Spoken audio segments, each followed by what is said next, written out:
All right, so for our problems, our short-term problem, we came up with no safety stock for general use items, and for our long-term, we decided to go with adapting to a new system.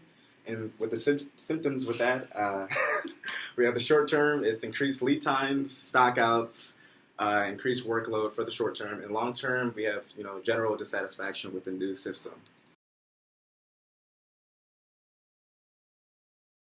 For the alternative solutions, we have the first one, that is to integrate the old ordering process into the new procurement system.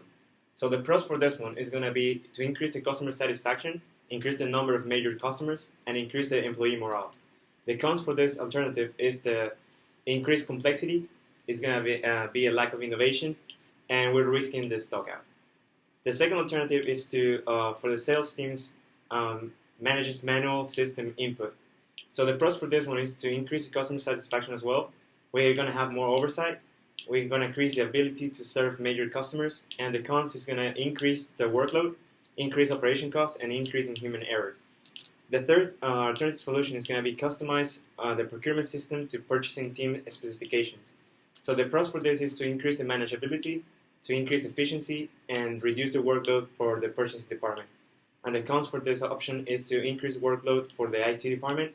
It's going to increase implementation costs, and the department wouldn't be able to order it directly.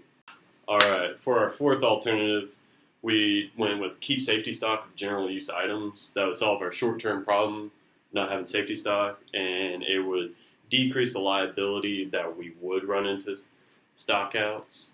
It would also decrease lead time on those orders, since people have to order it before the purchasing department actually purchases it.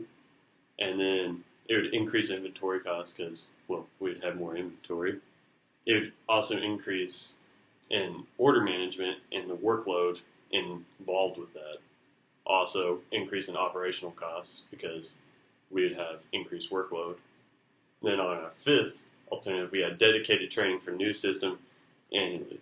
And this would decrease the workload because our employees would be more familiar with the system.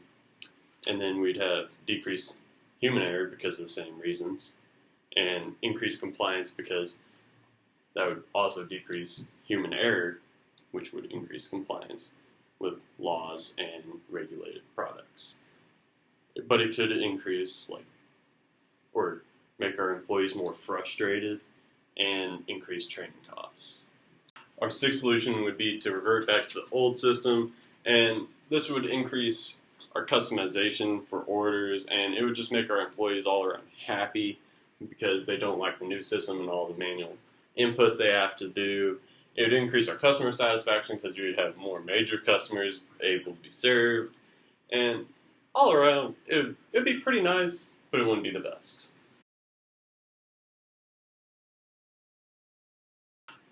The recommended solution we came to as a team is going to be our alternative number 3, and that is to customize the procurement system to purchasing team specification. Some barriers that you could run into while implementing this alternative is going to be the development costs, developing the implementation costs for this new system. Initially, you might have a few more disgruntled employees because they're already unhappy about the new system, so why would they want to go to even a newer system? But then eventually they'll find out that it's actually there to help them, so they should settle down after a short period of time. Also, you don't want too specific of a system where we have to be careful in how many sections we're breaking it down into, so we're not going to be overworking the actual purchasing department as she's putting things in.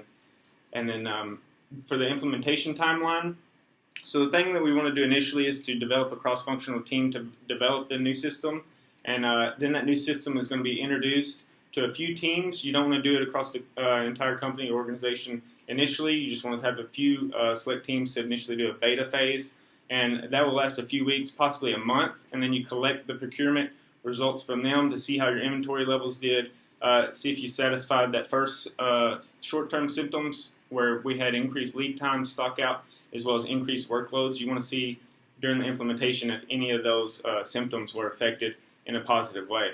Throughout the next few months, what we want to do is implement that system throughout the company at a wider spectrum. So you want to include more departments and see if both the symptoms are still being satisfied. So continue to see if you're seeing decreased lead times or a decrease in the stockouts and as well as a decreased workload across the boards. And you also want to see if your departments have increased morale, if they're happier with the new system, they feel like they have a little bit more freedom, and they're not being held down with filling out 8 pages of requirements when they were used to a more convenient, faster, old system.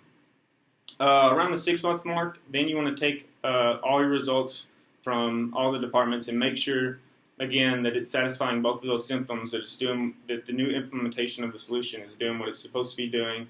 We've estimated that in order to complete this beta phase and see that if this solution number 3 is going to do what we believe it to do, will take around 6 months. And around that 6-month mark, you want to reevaluate your KPIs, make sure you're being efficient as a company, and make sure that the new ordering process that you implemented for the financial side of the house is also going to be doing good for the ordering and purchasing side of the house, and that your ordering purchasing departments are going to be happy with the way that they're ordering, and it's going to satisfy meeting the lead times and the stock requirements that the company is going to need. That concludes our presentation over the Tri City case. Have a great day. Smash that like button. Hit that like button.